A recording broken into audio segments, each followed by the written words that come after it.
Today's episode of the Ramp It Up podcast contains explicit language and may not be suitable for all audiences. Listener's discretion is advised.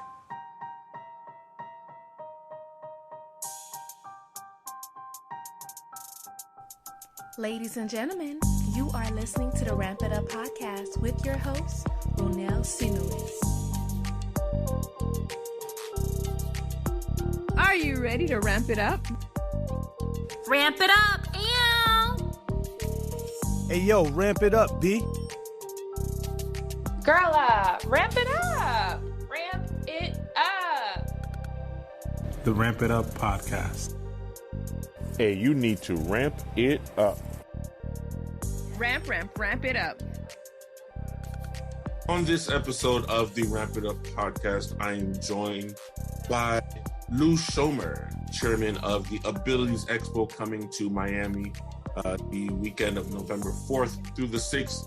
Lew, say hi to the people. Hi, everybody, and hi, Renelle. It's great to meet everybody. Definitely a pleasure. As we were kind of speaking before, I told you, I'm a fan of the Expo. I've heard about it through my peer mentor at the Spinal Cord Injury Support Group. I've seen some of the YouTube personalities that I follow going to the Expo, and I was so excited. I signed up in 2020. Unfortunately, we had some unprecedented issues that stopped us from being in person, but I did attend 2 years virtually, but I'm looking forward to finally being there in person.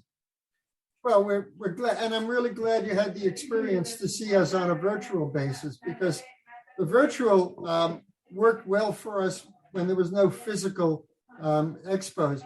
The problem that we ran into is that exhibitors and both the attendees really wanted to come and see products. They wanted to feel and touch them. They wanted to get into chairs. They wanted to see how vans work. And they didn't have the same networking opportunities. Even though we had chat rooms, it wasn't the same as sitting down and talking to people face to face. It's a very different experience. We at one point thought that we might be doing hybrid events. And we talked to our exhibitors about it. And the exhibitors said, you know, the production value and the virtual show was really great, but nobody came to see us. And the problem that we had was that we wanted people to come and see us. We wanted them to see our products, get in the products, try them out. So now we're back to face. We're really happy about it. The exhibitors are happy about it. The attendees are happy about it. I would say the same, like many other conferences worldwide had some of the same issues. And, thankfully we do have the technology like this, we're over Zoom communicating that facilitated it, but nothing like being back in person. We have to, everyone's taking precautions to make sure everyone's healthy and safe. And I agree, but I miss being in person, that hands-on feeling, being in the middle of the crowd. So that's one of the reasons I'm really looking forward to participating this year. Before we talk, of course, about the Expo, we have to tell the people a bit of Lew's story. Who is Lew Shomer? Okay, Lew Shomer was born in New York. I went to college in Ohio. I went to grad school in New York. I worked for IBM. I lived in London for 10 years. I was in the computer industry for a long time. I started my own company in 1984 doing job fairs. We became the largest company doing diversity job fairs. Then the internet came along. Actually, 9/11 came along, and then the internet came along, and that was the end of job fairs because everything's done online now. There's no meeting people. And then my business partner and I, because I had been in advocacy for so long, I was a member of the board of the NAACP for 20 years. And we looked at Abilities Expo, and we said, this is an advocacy show because we have to serve an underserved community. And I've been doing that for my whole life. So we bought the show 14 years ago. The show was started in 1979. So the show is a very mature show. We do it in 7 different cities now. And it's great because people see products and services that they didn't even know existed. They come, they network, they have fun, they meet people that they didn't know they'd ever be able to meet. They get involved with other associations and groups so that they can really relate to each other and see that they're not the only person who has this type of disability, or it's the things that you can do, not the things that you can't do. I love that perspective. Now, you said the show got its start in about 1979. What was the basis of the show? What brought it around? What brought it into existence? The person who founded the show was Dick Wooten, and he and his wife Pat started the show because he had polio and he was in a wheelchair. And he found that in order for him to find products or services to help him become more independent, he had to go from shop to shop to shop to shop. And he couldn't do that every day of his life. And he said, well, what happens if we brought all of those shops and all the manufacturers together so that I could go to one place and I can, in 3 days, see everything that's available? And that's how Abilities Expo started. And then Abilities Expo was sold a couple of times. We bought Abilities Expo 14 years ago when there were only 2 shows, and now we have 7 shows. So we built it back up. We've got a good following. We've got people who follow us on all of the social media channels, so that when we come to town, everybody knows that we're going to be there. We're in the same place at the same time each year. So that's very important, because we have to keep a certain amount of time between shows so we have enough time to recover and then set up. Definitely. Now, you talked about diversity and you talked about advocacy, but it seems the concept of diversity, especially now in the present day, in the boardrooms or, on television or in politics, it seems to be a newer idea, a newer concept, even especially when it comes to disabilities. And the ADA itself just turned 32. It's pretty much brand new still, still growing and still evolving. What made you in 1984 realize that there was a necessity for diversity in the workplace doing these job fairs? Well, again, when I was in college, I was in the only interracial fraternity in the country. And this is in 1955. In 1955, there was still huge racial divides. So, and I was brought up in a family in New York, who our neighbors were Black, our neighbors were Hispanic, our neighbors were Asian. So I was brought up in an environment where I thought that was normal. Well, then when I got out of that environment, I found that that wasn't normal. Underserved communities were terribly underserved. And so I wanted to be more part of the building of getting it right than wrong. And so when I joined the fraternity, which, as I said, the only interracial fraternity in the country at that time, we only had about 8 chapters in 8 different universities. But that gave me a perspective of what life was like for people who were in underserved communities. And so I felt at that time that was going to be my life's work. So I was in the computer industry for about 15 years.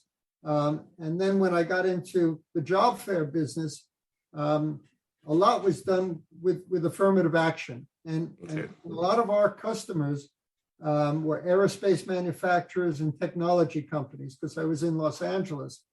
And all of these companies had to have, and a big emphasis on the word had, they had to have affirmative action programs, which in most part was lip service. But, and today it's lip service. I'm really cynical about people with their diversity, equality, and inclusion programs, because a lot of it is, you get a big sign in the company reception that says we're an equal opportunity employer and we do this, and it's all, not all crap, but a lot of it is crap. So I got very involved, and that's when I worked with the NAACP and then got appointed to the board. And so we did diversity career fairs all over the country. We did the first ADA career fair in Long Beach, California. And we spent a lot of time with the exhibitors trying to educate them on what accommodation meant. This is in 1990, just when ADA came out, and they didn't have a clue. And we'd have somebody come in with a service animal. Somebody was blind, and they'd approach an exhibitor or an employer, and the employer would turn around because they didn't want to talk to them. And then we tap them on the shoulder and say, "Excuse me, that Miss So-and-so is here to talk with you." And she said, "Well, we don't have any jobs." And she said, "Well, I'm a customer service rep." And she said, "Yeah, but you can't see." She says, "Well, I have a screen reader. I've been doing this for a long time. I'm an experienced customer service rep." So we had those problems. A lot of that has changed since then, but we still find that underserved communities still get, they don't get the attention that they should. And sort of the last remaining underserved community is the disability community, because with the NAACP, you've got a spokesperson. With La Raza, you've got a spokesperson. So you've got spokespeople in many of the other underserved communities, and ADA is sort of the last one. And we're trying to bring more attention to people and employers understanding that people with disabilities are very productive individuals, and you've got to look at them on a productive basis, not on an accommodation basis. You've got to accommodate their needs, but the accommodation is nothing compared to, number one, the loyalty that you get out of somebody who has a disability who's going to work for you. And the fact is that they're skilled people. Why wouldn't you want to hire people? So I get kind of passionate about this subject. So. No, I understand. And it's commendable because you lived in a time where no one, or you were growing up rather in a time where it would have been okay just to turn your back and keep moving and live like nothing was going on, and no one would have questioned it. Absolutely. To stand up and realize that, inequality and inequality was wrong and diversity was necessary, and to stand up for it means a lot. And coming from myself, I'm a young Black man, I'm a son of immigrants, and then now more so I'm living with a disability. The intersectionality is amazing, like crossing so many boxes. And I've grown up going to jobs, and on the phone everything was great, and then when you're in person, all of a sudden all the positions filled, and you don't want to speculate why, but then you have that little voice in the back of your head like, okay, you know why. And now even more so, I've had an interview, and when it was time to go in person, I've worked in radio for a number of years, and I had the opportunity to possibly do some voiceover work for another station. And when I went in person, I didn't tell them about my wheelchair. It was still fairly new into my injury. And then all of a sudden, all that optimism went out the window. And it was more like, okay, well, we'll contact you if anything comes up. Thanks so much. And, there's no real proof for, I guess, a lawsuit or anything. I'm not that type of person anyway. But the reality is it doesn't change the fact that I'm capable of doing the job, whether it's assistive technology that'll assist me, whether it's an assistant or whether I can do it. But when no one's giving you that opportunity based on your gender, your ethnic background, your sexual preferences, or your physical or mental challenges or disabilities, then where are we going to end up? We're all at some point going to have some sort of challenges. So no one's going to have a job then. No, I've seen it so many times when we were in the diversity career fair business, and the employers would say, "I'm looking for a Black woman with an advanced degree from MIT." Well, in 1984, there were 7 in the United States. And all they wanted to do was put a check mark on their affirmative action program, but they really weren't hiring. And that bothered me. And we get people who come in and say, well, we're job developers, or an employer wants to come in and say, well, I'd like to hire people from the disability community. And the first thing I say is, I want to see your job postings, because I don't want you to come and just check a box. You're going to have to tell me and show me that you've got job openings. Otherwise, I'm not going to let you into my show, because I don't want people to be misled, thinking that there are jobs and you don't have them. So I'm really, really a stickler on that, because I want to see people get employed. And if you've got a job openings, I want to see the job openings, because I don't want you to just tick the box and say, well, we were there and nobody was qualified, because that's not reality. Reality is there are qualified people out there, and you've got to tell me that, yes, I do have openings and I want to hire people with disabilities. So I've been through it. I get very passionate about it because I've seen it, and I still don't like it. And here we are in 2022. I started in 1984. That's a few years ago. And I mean, you've been pioneering it, because I'm, within the last 6 years with my injury, I just started doing some volunteer work through the United Spinal Association. And I'll be honest and say I've never thought about people who have disabilities working, not just haven't come across people, my family works in healthcare. So, it's nothing new to me, but it's not something you think about unless you've been aware of the situation or exposed to it. And then now realizing that, as you said, the accessibility aspect of jobs, it's at the end. It's not just DEI. A lot of people are adding A at the end of that for accessibility, and it's an afterthought. Or just bringing up the fact that you're telling a boss, all right, you just might have to buy a different desk and I'll be able to work the job. And the idea is like, no, I have to spend more money on you, or an assistive device. Like you see, I'm using the head mouse right now. Like something like that is just a small investment for an employee that may be with you for 10 years. And maybe you're a best employee, but because of preconceived notions, or just the fact that you're just unaware of the idea of people with disabilities being employed or not giving them that chance, you're going to miss out on amazing employees and innovations that may come from these individuals.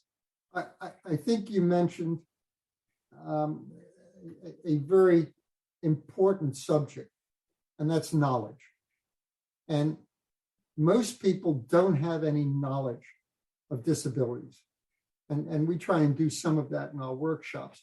And we like people, able-bodied people, to come to the show so that they can see and experience what people with disabilities can do.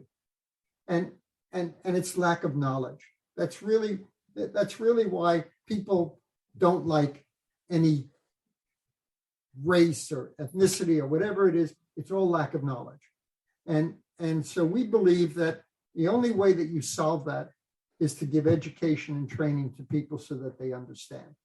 Once they understand and once they're knowledgeable, it's a whole different thing. Yeah. But because they don't have the knowledge, they're fearful. That's a big thing.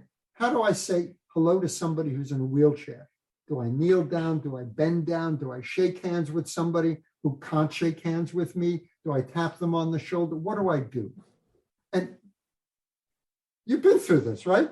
It's quite hilarious, actually. Yeah, it is, right? You're there, and the person's standing there, and they don't know what to do with their hands, and they want to say hello. And, hey, been there, done that. When we first bought the show, we didn't know what to do because we weren't familiar with the community. Now we're very familiar with the community. I remember we had this lady who was a double amputee legs, and she's in a wheelchair. And the hotel, this was in Minneapolis. The hotel was right next to the convention center, like in Chicago. And she starts going up the escalator. And I got to the top, and she said, well, what were you afraid of? I said, how can you go up the escalator? She said, I do it all the time. If I didn't think I could do it, I wouldn't have done it. So, of course, that was a learning experience for me. So the next year, we're in Los Angeles, and we have a big queue. People trying to get into the show, because it was our first show in Los Angeles. We had done it in Anaheim previously. And so I'm standing with a security guy at the top of the escalator, and all of a sudden, I see people starting to come up the escalator. And this guy's going, no, you can't do it. And I said, if they didn't think they could do it, they wouldn't do it. They wouldn't. So it's education, it's learning, it's a learning experience. And then once you learn, you look at things totally differently. And employers are the same way. they're not interacting with people with disabilities all the time or ever. And that's a problem, so that they really don't know how to behave. All education. And employers should have, and some employers call it sensitivity training, and that's not a good word because that implies something. But they should have training on cultures, different cultures. They should have training on disabilities. They should have, any manager who's got to hire somebody should be totally trained on what's available in the workforce, because what they're doing is denying themselves the ability to get the right people. And that's stupid. I agree completely. As you're saying, it's a lack of knowledge, as we've stated. It's a lack of experience, and I can't fault anyone who doesn't know.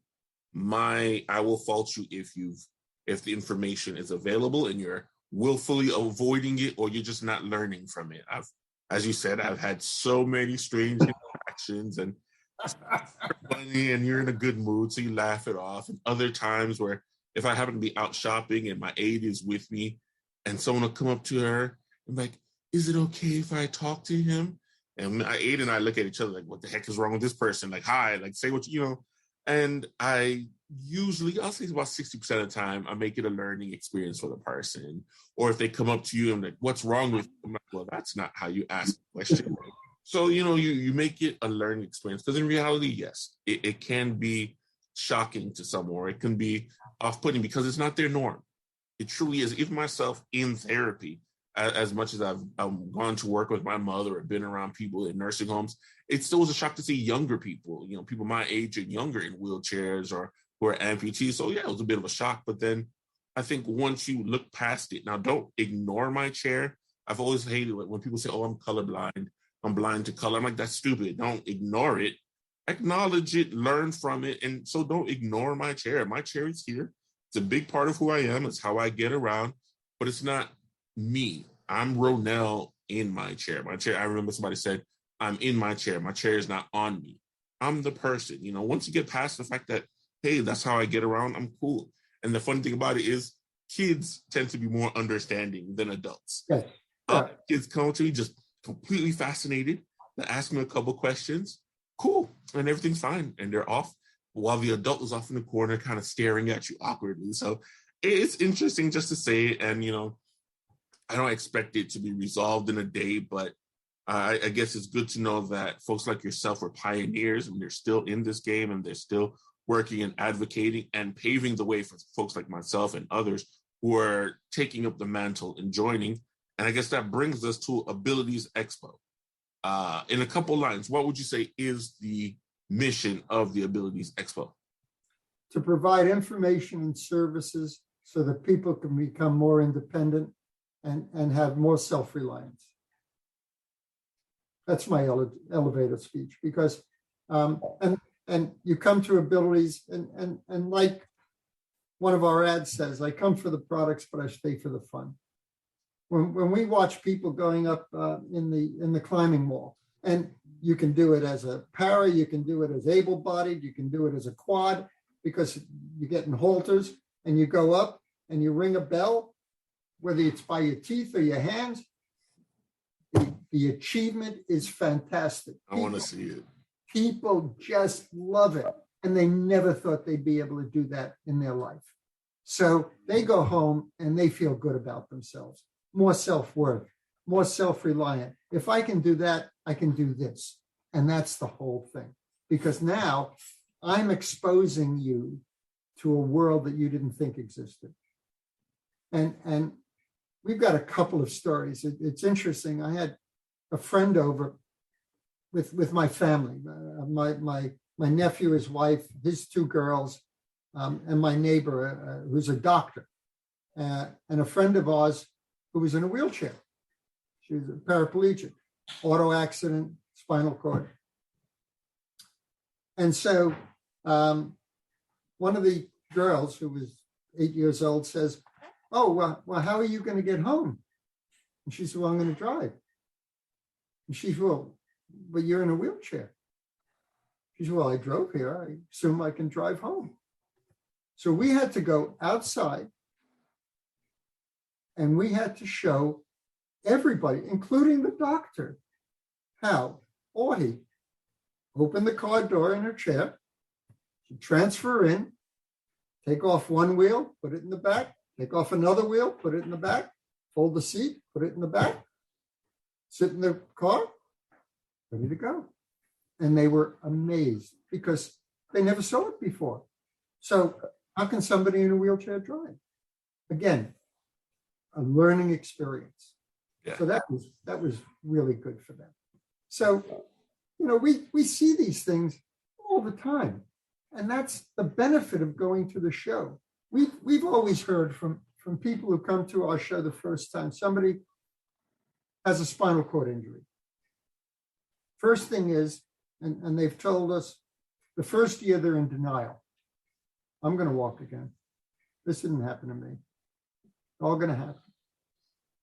Then all of a sudden a year goes by and they say, well, maybe I'm not going to walk again. What am I going to do? So the first year, I don't have to go to Abilities Expo. That's not for me. The second year, they go to Abilities Expo and they see, well, I can play basketball. I can play rugby. I can play tennis. These are things that I can do. It's not that I can't play basketball or can't do rugby.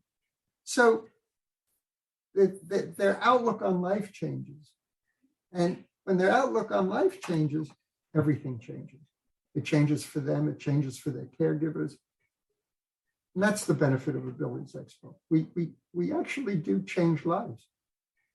I think that you must know quite a lot of people with spinal cord injuries because that's the reality. Like that first year, we do. Not just from my personal experience, but just from others I was in therapy with. It's like, okay, cool. I'm hurt.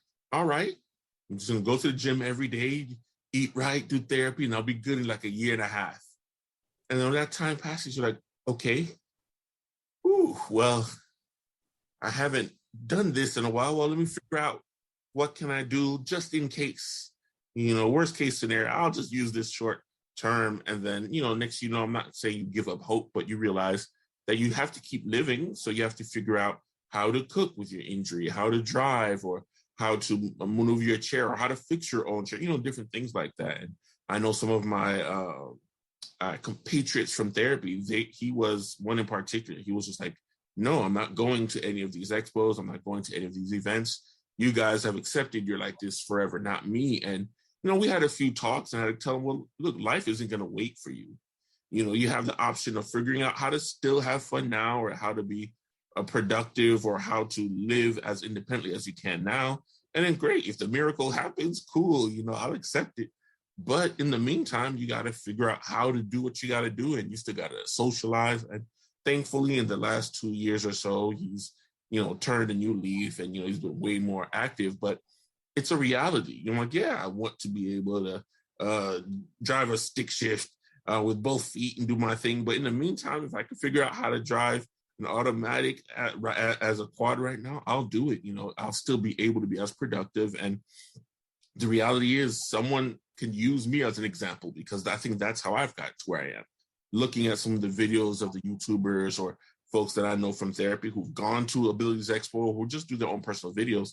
And I was like, oh, I can do that. I didn't think about that. Or with that product, that will allow me to do this thing that I used to like again. So I think that's why I've been really excited to want to check out the Expo, because of the products. I've been to one or two other conferences, and they were more like from the medical perspective and more for the practitioners and stuff. But as I looked at the Expo, it felt like it was for people like me to try these things out, see what you want to buy, see what's best for me. Yeah, you're exactly right. It's called a consumer show, and people sell products right off the floor. Obviously, you can't buy a chair off the floor because they're custom built. That's another thing. People don't know that. Yeah. People don't know that there's a difference between wheelchairs. It's not the thing that you buy at Walgreens. So it's funny. I've gotten an eye for chairs now, especially if I'm watching a movie. I'm like, you can't use that chair every day. That's just a regular hospital chair. So it's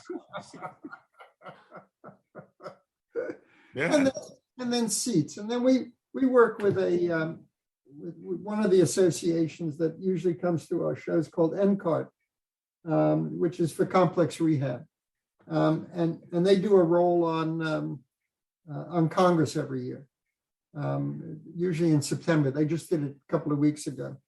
And they talk to Congress and Senate and for specific things so that Medicare can pay things like elevation, you know.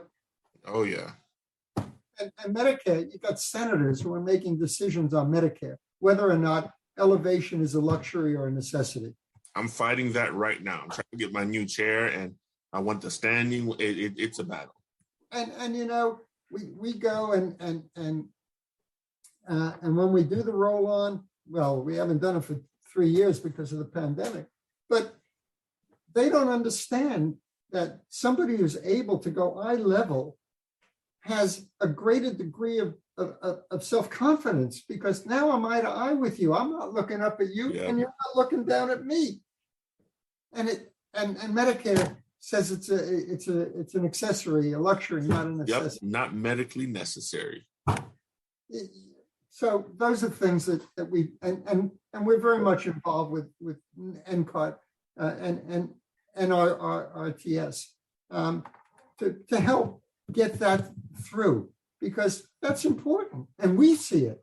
I mean, I see the difference, but you know, some senator who doesn't know anybody who has a disability, they're voting on it, they don't know.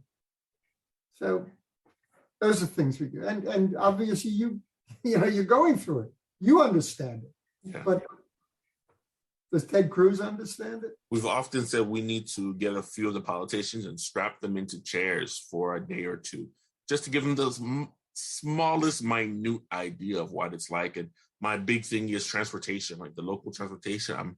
I'm grateful that it's available, but it needs so much work. And I've often told, if we strap you guys in and put you in the back of this van, you would change these policies in a day. Yeah, yeah. I went through, gosh, this is years ago, and I forgot why, but I went through a workshop, which was a 5-day workshop. And I forget the name of it now. It's pretty well known. It was developed in California. So there were maybe 7 or 8 people in the workshop. It was a week. You had to come in. And when you came in, you picked from a hat a disability. So whether it was an amputee, whether you're blind, deaf, whatever it was, for that week, that's what you were. So if it was an amputee, your arm was in a sling, or your leg was literally tied up, or you were blindfolded, or you couldn't hear, you had to. Well, you do that, and you understand a lot. And I've suggested to employers that should be mandatory for everybody in your organization as part of your orientation, is to go through maybe not a week, but 3 days where that person has a disability so that they understand what it's like to have a disability. When your wheelchair doesn't go through a door because the door's not wide enough, or gee, there's no ramp, I have to go up a step. And all of the other things that are associated. Yeah. You've obviously been through all of it. So, you know, those are the things that should be, we're in the 21st century. These things should be normal, and they're not. So we just have to keep fighting for it. And I just came back from Germany, where there's a expo called Reha-Care. Okay. It's the largest industry trade show. Because it's very international. And a lot of the products that we sell, we talk to people and say, well, why aren't you selling these in the United States? And the one reason we got was it's too costly and time consuming to go through FDA to get our products approved. And it's not just one product. If I have 6 chairs, I have to apply to FDA for each chair, even though 90% of the chair is the same.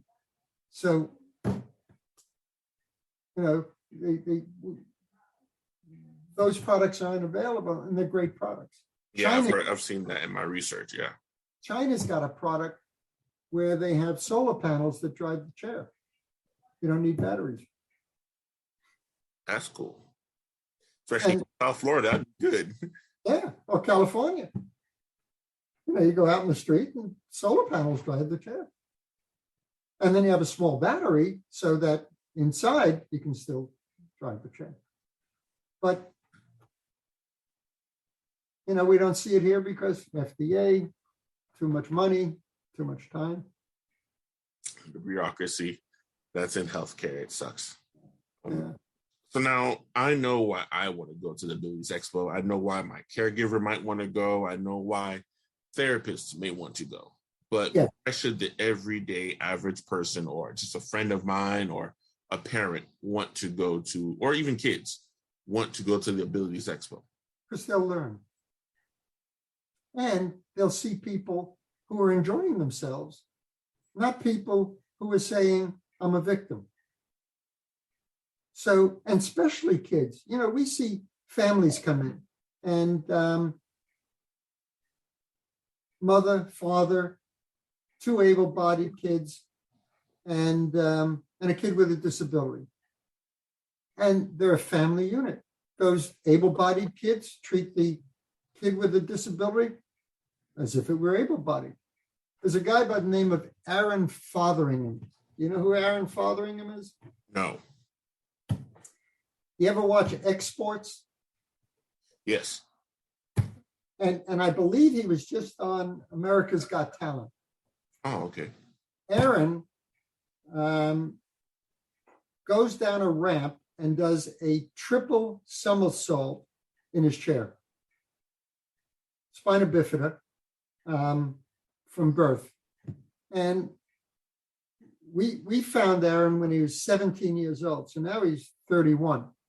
And he was only doing double flips when we knew him. Now he's doing triple flips. And the reason Aaron, and I mean, he's literally world famous now. I mean, this is a guy, you look him up on the internet, everybody knows Aaron. And what happened was when he was a youngster, his brother was going to skateboard parks and doing all of these fancy things. And he said, well, if my brother can do it, why can't I do it? I got 2 wheels.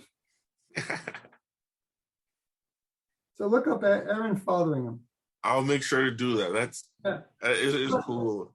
But there's motivation. So he said, well, I don't want to be stuck in a chair. My brother's out there having all the fun. Why can't I do the same thing? And now he goes to X Games and he's a feature. I mean, he goes down a 60-foot ramp and God knows how fast, and then does these flips.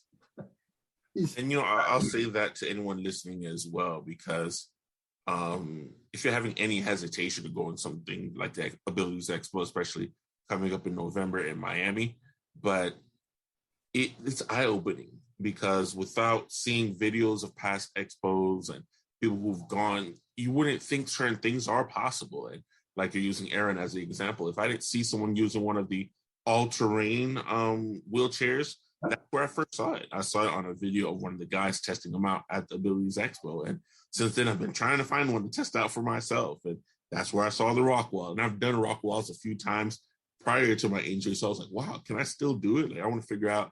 And, I plan on trying when I'm there in November. But nothing other than it gives you a different perspective on things. And that's why I like my support group and United Spinal, because you need that community. And it sounds like, there's a community around the Abilities Expo, because it's eye-opening, not only for myself as a wheelchair user or others with different disabilities, but for the caregiver whose kid wants to do sports and keeps telling them, no, it's impossible, you're injured. But then you go there and you see people playing sports, or you see the rolettes, you see the dancers. I enjoyed going to the gun range, and I've been trying to figure out how to do adaptive shooting. And, these are the different things that without going to something like the Abilities Expo, without experiencing it hands-on and seeing it, you're just going to assume it's impossible. Well, let me tell you a couple of things. One is that the show is November 4th, 5th, and 6th. It's 11 to 5 Friday and Saturday, 11 to 4 on Sunday. And it's at the DoubleTree Miami International Convention Center. It's about 5 minutes from the airport. Free admission. I think parking is $3. They may raise it to $5 because we don't have any control over that. But we got lots of things going on. We got the events, we got the climbing wall, we've got workshops. You'll love it. And I know you're going to be there. Yeah, no question. Like I have to be there. And the funny thing is, and this goes to show about building your community around you. A good friend of mine had no idea. I knew about the expo, new idea that I had already registered. And he sent me a text during the week. He was like, yo, I heard about this thing and it sounds cool. We should go. I'm like, oh, what are you talking about? He said, and I was like, if you only knew. But, it goes to show why it's important to have that, a good supporting system around you, because, my friend thought I didn't know about it and wanted to take us out there. So I'm looking forward to it. I'm excited. Are there like food vendors and things like that for lunch? Yeah, they'll be catering. All right. I'm looking forward to it, Lew. And as we're wrapping up here, any final words of encouragement or words of inspiration for those who are coming here, who are interested in diverse sports, who are looking to learn? You've got to be open to learning. If you're not open, I can't help you. But if you're open, you come, you'll see things. When you go through the door and you see more people that look like you than you do when you go take a bus in Miami, you'll know you're in the right place. And again, it's what can I do, not what can't I do. That's the most important thing. And you'll discover that. And you'll discover products that allow you to do that. And that's really the benefit of going to Abilities Expo. I appreciate you, Lew. You guys, you can go to abilities.com to go ahead and register. If they don't register beforehand, can they still come to the door? Absolutely. They can register on site. It'll just take them a couple of minutes longer. If they're pre-registered, we just ask for your name, we check the computer, we give you a wristband, you're in. As Lew said, it's free. Everyone is welcome. Bring your caregivers, bring your kids, come yourself. I'm trying to get a few of my friends to go down there as well with me, but I look forward to meeting you. I know I'll be the 6th. I'm going to try to go the 4th and the 6th, but I'm looking forward to meeting you in person, Lew, and just having a good time at the expo. You too, Renell. Thanks so much for the opportunity to talk with you. My pleasure. Definitely a pleasure, Lew. Looking forward to meeting you. Bye-bye now.